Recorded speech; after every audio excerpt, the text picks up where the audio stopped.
ഇത്ര തിരക്കിൻ്റെ ഇടയ്ക്ക് ഉമ്മച്ചി എങ്ങോട്ടാ കൊണ്ടുപോകുന്നതെന്ന് അറിയോ? മുട്ടായി തെരുവ് കാണിച്ചു തരാമെന്ന് പറഞ്ഞിട്ട് കൊണ്ടുപോയിട്ടാ. ആദ്യമായിട്ടാണ് ട്രെയിനിൽ ജനറലിൽ കയറുന്നേട്ടാ. അങ്ങനെ ഞങ്ങൾ റെയിൽവേ സ്റ്റേഷനിലെത്തി. ട്രെയിനിൽ കയറി പോവേണ്ട. ട്രെയിനിൽ തിരക്കോട് തിരക്ക്.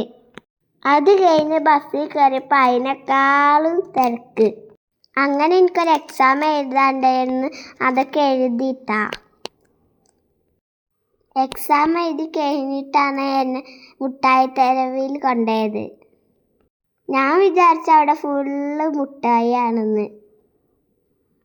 പിന്നല്ല മനസ്സിലാവുന്നത് അവിടെ കുറേ കടകളാണെന്ന്. അങ്ങനെ ഒരു കടയും കയറിയിട്ട് ഭക്ഷണം കഴിച്ച് ഞങ്ങൾ ഇങ്ങോട്ട് തിരിച്ച് പോന്ന്.